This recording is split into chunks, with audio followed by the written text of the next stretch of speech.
Breaking বার্তার শুরুতেই আপনাদের দেখিয়েছিলাম যে শাসক দলের এক কাউন্সিলরের বিরুদ্ধে আবারও দাদাগিরির অভিযোগ উঠেছে। হাতিয়ারায় এই অভিযোগ উঠেছে এবং অভিযোগ যে বিধাননগর পুরসভার 20 নম্বর ওয়ার্ডের কাউন্সিলর শিবনাথ ভান্ডারী এবং তার দলবল তাদের বিরুদ্ধে এক জমি মালিক তার কাছ থেকে জোর করে জমি দখলের চেষ্টার অভিযোগ উঠেছে, এমনকি তাকে ভীতি প্রদর্শনের অভিযোগও উঠেছে। ইতিমধ্যে আমাদের সঙ্গে টেলিফোন লাইনে রয়েছেন সিজার মন্ডল। সিজার, আরো একবার যদি আমাদের বিশদে জানাও যে এক্স্যাক্টলি কি অভিযোগ উঠছে শিবনাথ ভান্ডারীর বিরুদ্ধে।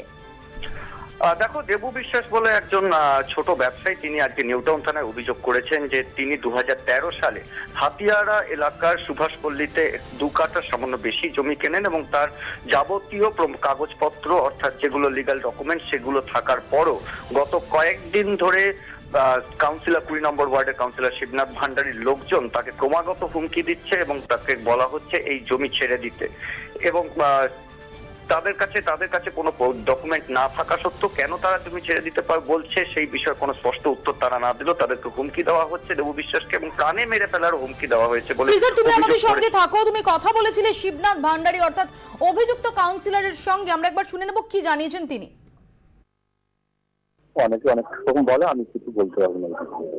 এখনো শুনিনি, আমি একটু শুনিনি, আপনার কাছে শুনলাম, আমি একটু তদন্ত করে দেখি। ঠিক আছে? না, এই দেবু বিশ্বাস বলে কাউকে চেনেন কি আপনার এলাকায়?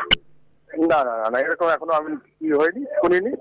যদি হয় তাহলে আমি একটু খবর নিয়ে তারপরে জানাই। অর্থাৎ সিজার, শিবনাথ ভান্ডারী খোলসা করে কিছু বলতে চাইলেন না, তিনি একটু ইতস্তত শোনা গেল তার গলা। তিনি বললেন যে তিনি খবর নিয়ে জানবেন, তারপর তিনি বলবেন যেখানে অভিযোগটা তারই বিরুদ্ধে।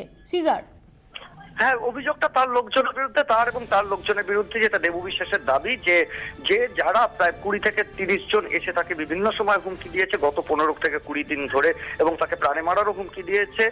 তারা নিজেদের কিন্তু শিবনাথ ভান্ডারীর লোকজন হিসেবে পরিচয় দিয়েছে এবং তারা স্থানীয় তৃণমূল কংগ্রেসের সক্রিয় সদস্য, এবং তারা দলকে সামনে রেখে তারা দাবি করেছে যদি দেবু বিশ্বাস জমি না ছেড়ে দেয় সেই জমি কি করে আদায় করে নিতে হবে তারা জানে, এবং তার জন্য মানে তারা দ্বিধা করবে না।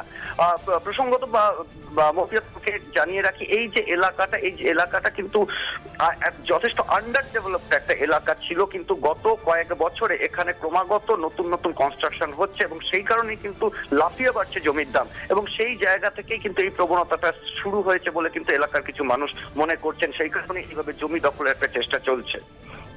সিজার, ধন্যবাদ। সিজার মন্ডল আমাদের সঙ্গে এতক্ষণ টেলিফোনে কথা বললেন।